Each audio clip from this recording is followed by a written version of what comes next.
um golpe pressupõe, para que ele seja praticado, uma tentativa de se quebrar o Estado Democrático de Direito. Nem toda tentativa de abolição de bases do Estado Democrático de Direito, à luz do impedimento ou restrição dos poderes, significa se chegar a um golpe de Estado.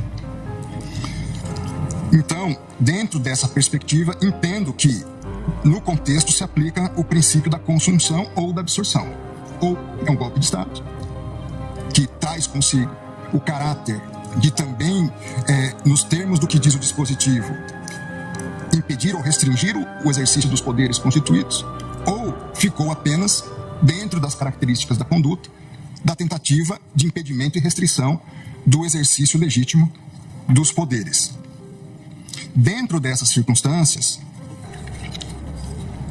entendo, como colocado pela defesa, que a ação de abolir o Estado Democrático de Direito, por certo, já contém, por lógica, também, em alguma medida, essa busca de você inviabilizar o exercício legítimo das instituições democráticas. É importante, sob a minha ótica, também lembrar o seguinte: um golpe de Estado, ele demanda atos não só de destituição do poder, mas do estabelecimento de uma nova ordem jurídica e institucional. Então, eu tenho que retirar o poder eleito e instituir ou ter atos que me levem a buscar instituir um novo poder, ainda que ilegítimo. Eu preciso definir o que eu vou fazer com o Congresso Nacional, eu preciso definir o que eu vou fazer com o Supremo Tribunal Federal, eu preciso definir o que vai ser feito com a imprensa, com a liberdade das pessoas, no meio universitário, uma série de planejamentos e condutas que, com a devida vênia, não vi nesses manifestantes. A perspectiva da atuação deles era criar uma situação de instabilidade institucional, mas qualquer ação de golpe de Estado dependeria de uma ação de outras forças, basicamente dos militares. Então, mesmo aqueles que atuaram para inviabilizar o funcionamento das instituições democráticas, à luz dos elementos disponíveis nos autos, não se tem característica a ponto de levar uma destituição de um poder e instituição de uma nova ordem. Se você me permite, o artigo 359-M, na verdade, fala em tentar, né? Então não se pressupõe a consumação, mas sim a tentativa. Só essa... Ambos falam em tentar. Exato. A questão, para mim, é: eles não agiram para tentar depor o governo. A deposição do governo dependeria, ou essa tentativa de deposição, de atos que não estavam ao alcance da atuação dessas pessoas. Permite-me, pois não. Porque acho que essa questão é extremamente importante, porque são dois pontos diversos, se eu entendi o que Vossa Excelência colocou. Ao dizer que eles não, ao alcance deles, não estavam instrumentos possíveis para o golpe de Estado, então aí seria o caso de absolvição. Que eu também justifico como uma tentativa indolora. Essas pessoas... Exato. Então, aí seria a absolvição. Uma outra questão que eu acho que é mais importante do ponto de vista até para fixação de jurisprudência da Corte é a absorção ou não. O princípio da concussão. E por que isso? Me parece que são dois crimes, como disse, absolutamente autônomos. Até porque o ânimos é diverso. E eu dou dois exemplos, um histórico. O golpe de 64... O golpe de 64, vamos dizer que não tivesse dado certo. Mas qual foi o golpe militar de 64? Trocar o presidente da República, João Goulart. Não foi, em momento algum... Não foi em momento algum tentar mexer com a estrutura dos outros poderes, até porque, lamentavelmente, os demais poderes aderiram. Então, você consegue vislumbrar uma tentativa de golpe na troca do poder, na troca daquele que foi legitimamente e democraticamente eleito, como uma conduta autônoma.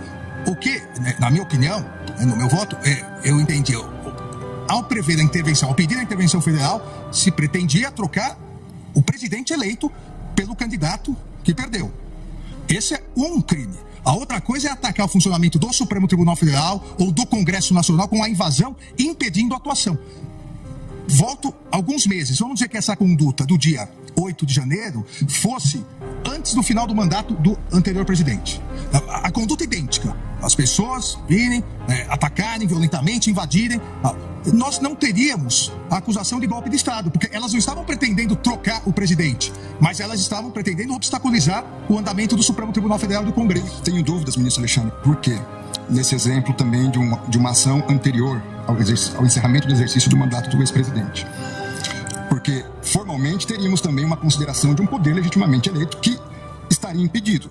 Na minha análise, à luz dos fatos dessas figuras, desses manifestantes vândalos criminosos, deles, não tinha ação idônea para destituir um poder. Não, Nós podemos encontrar ação idônea em outras ações. Não, eu compreendo. A minha única preocupação aqui e nesse debate é importante. Entendo que se encontrássemos essas condutas, Poderia haver os dois mesmo conforme a situação, poderia até haver os dois crimes. Eu acho que o importante de definirmos é exatamente isso, do ponto de vista geral.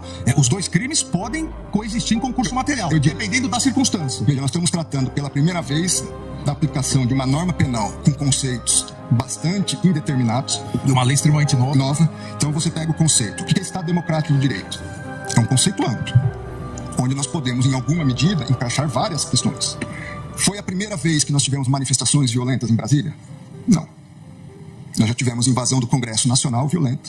Nós já tivemos ministérios aqui postos com incêndio, fogo. Nós já tivemos outras manifestações violentas. É verdade que penso que foi a primeira vez no Supremo Tribunal Federal. Foi. Mas em outros contextos, não. 5 coronéis comandantes da PM estão presos. Exatamente porque desde o final das eleições se comunicavam por zap, dizendo exatamente que iriam preparar uma forma de, havendo manifestação, a Polícia Militar não reagir. Então, claramente, a Polícia Militar, eu também fui ministro da Justiça e sabemos nós dois, que o ministro da Justiça não pode utilizar a Força Nacional se não houver autorização do governo, do Distrito Federal, porque isso fere o princípio federal. Não em relação aos prédios federais. Mas não em relação à Praça dos Três Poderes. Mas em relação às edificações federais, absurdo, ele pode e deve com todo respeito, Vossa Excelência, querer falar que a culpa do 8 de janeiro foi do ministro da Justiça. Vossa Excelência que está dizendo isso. É um absurdo. Vossa Excelência que está dizendo isso. 5 comandantes estão presos. Muito embora, eu queria, e o Brasil quer ver esses vídeos do Ministério. Quando o ex-ministro da Justiça, que sucedeu Vossa Excelência, fugiu para os Estados Unidos, eu sou advogado de ninguém e jogou o celular dele no lixo. Eu não sou advogado e foi preso. ninguém. E agora Vossa Excelência, Vossa Excelência vem no plenário do Supremo Tribunal Federal, que foi destruído, para dizer que houve uma conspiração do governo contra o próprio governo. Tem a dó. Não coloque palavras na minha boca. Não coloque palavras na minha boca. Não coloque palavras na minha boca. Tenha dó, Vossa Excelência.